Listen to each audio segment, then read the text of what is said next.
வணக்கம் மகளே. இன்றைக்கான பதிவில் என்ன பார்க்குறோம் அப்படின்னா, ஒரு சப்ஸ்கிரைபர் பார்த்தோம் அப்படின்னா, ஒரு பெரிய டவுட் பார்த்தோம் அப்படின்னா நிறைய கேட்டிருந்தாரு. ஸோ அதை பற்றின வீடியோ பார்த்தோம் அப்படின்னா, நான் வரும் வீடியோவில் கண்டிப்பாக லைனாக பார்த்தோம் அப்படின்னா போஸ்ட் பண்ண ட்ரை பண்ணுறேன். ஸோ இன்றைக்கி நம்ம ஃபஸ்ட்டு கேள்வி அதாவது என்ன கேட்டிருக்காரு அப்படின்னா, என்கிட்ட இப்போ ஒரு IC board or class D board power supply பார்த்தோம் அப்படின்னா 12 வோல்ட்டு ஆர் 24 வோல்ட்டு ஸ்பெசிஃபிகேஷன்லாம் நான் மென்ஷன் பண்ணி இருக்குது.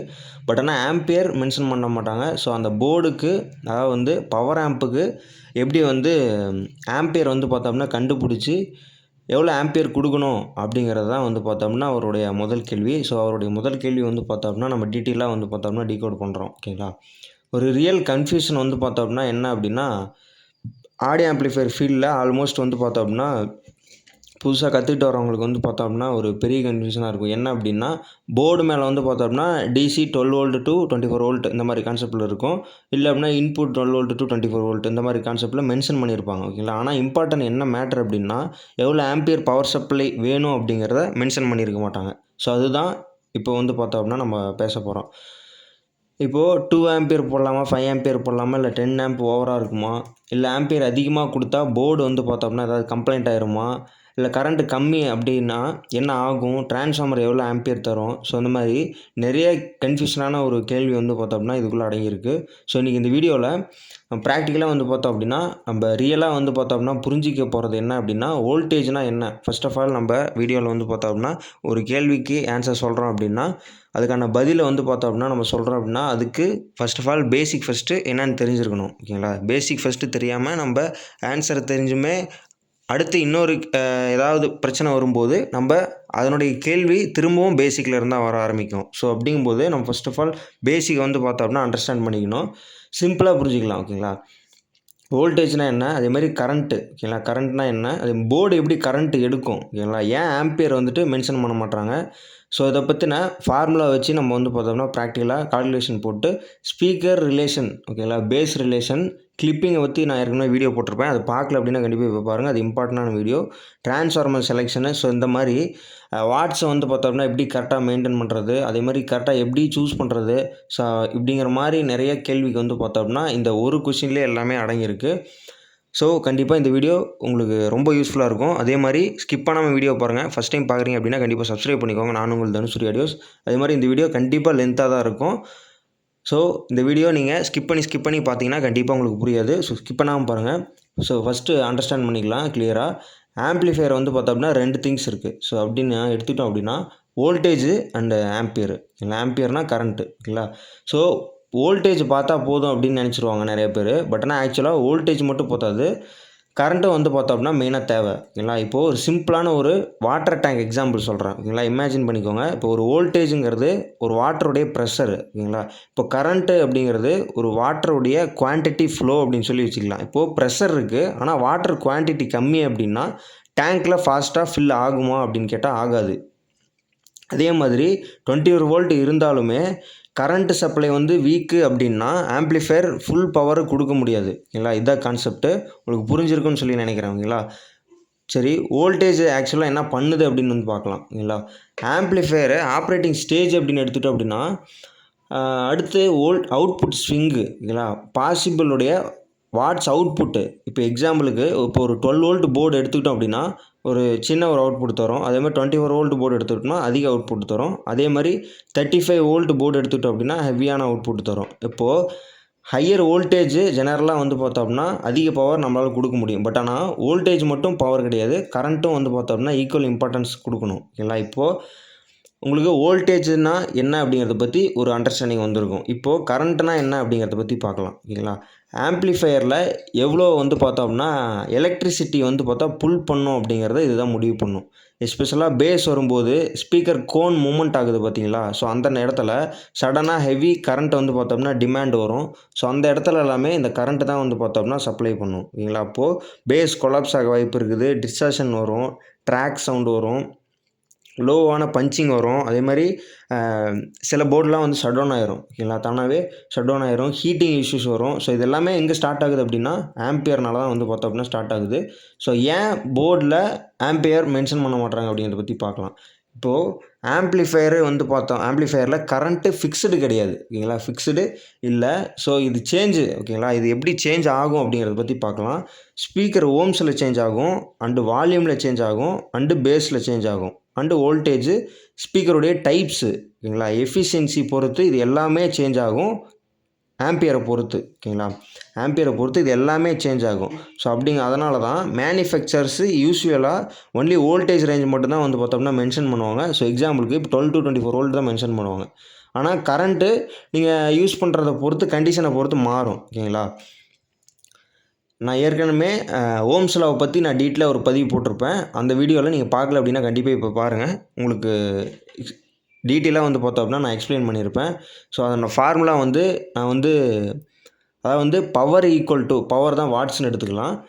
So power equal to voltage into current ஓகேங்களா. அப்போது இதுதான் வந்து பார்த்தோம்னா மெயின் ஃபார்முலா. இதை நீங்கள் ஞாபகம் வச்சுக்கோங்க ஓகேங்களா. இப்போது ப்ராக்டிக்கலாக பார்த்தோம் அப்படின்னா, இப்போ போர்டுடைய அவுட்புட்டு ஓகேங்களா, போர்டுடைய அவுட்புட்டு தருது அப்படின்னா, இப்போது 100 வாட்ஸ் அவுட்புட் தருது அப்படின்னு சொல்லி வச்சுட்டோம். ஓகே, சப்போஸ் இந்த போர்டு எடுத்துக்கலாம் ஓகேங்களா. இந்த போர்டில் இப்போது 100 வாட்ஸ் அவுட்புட் தருது அப்படிங்கும்போது, இப்போ சப்ளை 24 வோல்ட் தரணும் ஓகேங்களா. இப்போது கரண்ட்டு ஓகேங்களா, கரண்ட் எவ்வளோ தரணும் அப்படின்னா I ஈக்குவல் டு 100/24 போடணும். அதாவது வந்து 100ங்கிறது வாட்ஸு ஓகேங்களா, வாட்ஸு பை 24ங்கிறது வோல்ட்டு ஓகேங்களா. அதனுடைய 4.16 ஆம்பியர் வந்து பார்த்தோம் அப்படின்னா தியரிட்டிக்கலாக நமக்கு வேணும் ஓகேங்களா. இப்போது ஒரு 100 வாட்ஸ் ஸ்பீக்கரை அதாவது வந்து ட்ரைவ் பண்ண வைக்கிறதுக்கு நமக்கு தேவையான கரண்ட் வந்து பார்த்தோம்னா 4.16 ஆம்பியர் தியரிட்டிக்கலாக நமக்கு வேணும். நல்லா புரிஞ்சுக்கோங்க, தியரிட்டிக்கலாக நமக்கு தேவைப்படுது. ஸோ இது பிகாஸ் ஆம்ப்ளிஃபையரு 100% எஃபிஷியன்சி கிடையாது ஓகேங்களா, அது ஃபஸ்ட்டு புரிஞ்சிக்கணும். அப்போது ரியல் வேர்ல்டில் எஃபிஷியன்சி எப்படி வேலை செய்யும் அப்படின்னா, கிளாஸ் ஏபி எடுத்துக்கிட்டோம் அப்படின்னா, இப்போது இது ரெண்டுமே கிளாஸ் ஏபி தான் ஓகேங்களா, ரெண்டுமே கிளாஸ் ஏபி தான். அப்போது கிளாஸ் ஏபிங்கிறது 50 to 60% தான் வந்து பார்த்தோம்னா எஃபிஷியன்சி. கிளாஸ் டிங்கிறது 85 to 95% வந்து பார்த்தோம்னா எஃபிஷியன்சி இருக்கும். ஸோ லாஸஸ் வந்து இருக்கும் ஓகேங்களா. இப்போ ப்ராக்டிக்கலாக எக்ஸ்ட்ரா ஹெட்ரூமுக்கு வேணும், எக்ஸ்ட்ரா ஹெட்ரூமுக்கு வேணும் அப்படின்னா, ஸோ இப்போது 100 watts class D board use பண்ணுறோம் அப்படின்னு வச்சுக்கலாம். அப்போது அவங்களுக்கு எவ்வளோ தேவை அப்படின்னா 5 ஆம்பியர் வந்து பார்த்தோம், 5 ஆம்பியர் to 6 ஆம்பியர் வந்து பார்த்தோம்னா பெட்டராக இருக்கும் ஓகேங்களா, அதில் ரிசல்ட்டு நல்லாயிருக்கும். ஸோ அதுதான் கான்செப்ட்டு. இப்போது இந்த அதாவது வந்து இப்போ இந்த ஒரு போர்டு நம்ம ட்ரைவ் பண்ணுறோம் ஓகேங்களா, 100 வாட்ஸ் ரெண்டு பக்கமும் வந்து பார்த்தோம்னா ட்ரைவ் பண்ணுறோம் அப்படின்னா நமக்கு 5 ஆம்பியர் to 6 ஆம்பியர் கண்டிப்பாக தேவை ஓகேங்களா. இது பெட்டராக இருக்கும் ஓகேங்களா. நிறைய பேர் வந்து பார்த்தோம்னா ஒரு 5.1 வந்து 5 ஆம்பியரில் போடுவாங்க. அது என்ன காரணம் அப்படிங்கிறத மொதல் தெரிஞ்சுக்கலாம். அது ஏன் அப்படிங்கிறத கண்டிப்பாக கீழே கமெண்ட் பண்ணுங்கள். அது தேவைப்படுது அப்படின்னா கண்டிப்பாக நான் எக்ஸ்பிளைன் பண்ணுறேன் ஓகேங்களா. நிறைய பேர் 5 ஆம்பியர் டிரான்ஸ்ஃபார்மர் போட்டுட்டு 5 சேனல் 8 இன்ச்சு யூஸ் பண்ணிக்கலாம், அந்த மாதிரி கான்செப்டில் 12 இன்ச்சு கூட ஜேபிஎல் யூஸ் பண்ணிக்கலாம். ஸோ அந்த மாதிரி கான்செப்ட் சொல்லியிருப்பாங்க. ஸோ அது ஏன் அப்படிங்கிறத உங்களுக்கு தெரிஞ்சிக்கணும் அப்படின்னு சொல்லி விருப்பமாக இருந்துச்சுன்னா கண்டிப்பாக கீழே கமெண்ட் பண்ணுங்கள். நான் கண்டிப்பாக இந்த வீடியோவில் சொல்லலான்னு தான் பார்த்தேன், பட் ஆனால் வீடியோ லென்த்தாக போகுது ஓகேங்களா. ஸோ அதை பற்றின வீடியோ நான் கண்டிப்பாக தனியாக போடுறேன்.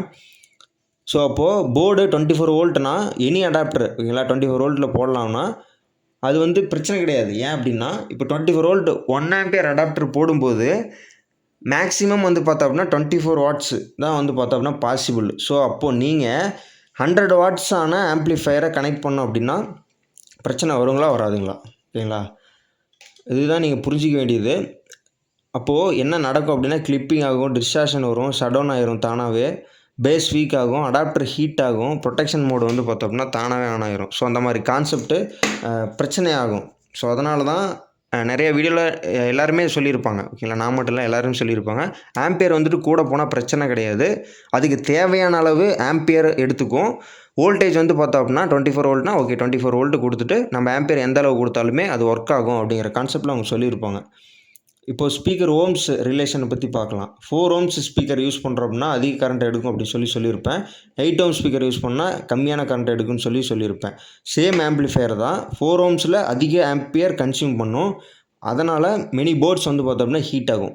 4 ஓம்ஸ் யூஸ் பண்ண வேணாம் அப்படின்னு ஏன் சொல்கிறாங்க அப்படின்னா 4 ஓம்ஸ் யூஸ் பண்ணும்போது அதிக கரண்ட் எடுக்கும் அப்படின்னா டிரான்ஸ்ஃபார்மர்லேருந்து அதிக ஆம்பியர் எடுக்கும். ஸோ ஆம்பியர் எடுக்கும். இப்போ 5 ஆம்பியர் 10 ஆம்பியர் போட்டிருக்கும்போது 8 ஓம்ஸுக்கான மேட்ச் பண்ணி அவங்க போர்ட்ஸ் போட்டு ஸ்பீக்கர் மேட்ச் பண்ணி கொடுத்துருக்காங்க அப்படின்னா இப்போ நம்ம 4 ஓம்ஸ் எல்லாத்துலேயும் 4 ஓம்ஸ் லோட் பண்ணி எடுக்கும்போது என்ன ஆகும் அப்படின்னா லோடு அதிகமாகும். ஏன் அப்படின்னா டிரான்ஸ்ஃபார்மர் வந்து லோடு தர முடியாத அளவுக்கு அதிகமாகும். ஸோ அதிகமாகறனால போர்டு ஹீட் ஆகும். அடுத்து ஸ்பீக்கர் வந்து பார்த்தோம் அப்படின்னா திணற ஆரம்பிக்கும். ஸோ இதான் கான்செப்ட். ஓகேங்களா?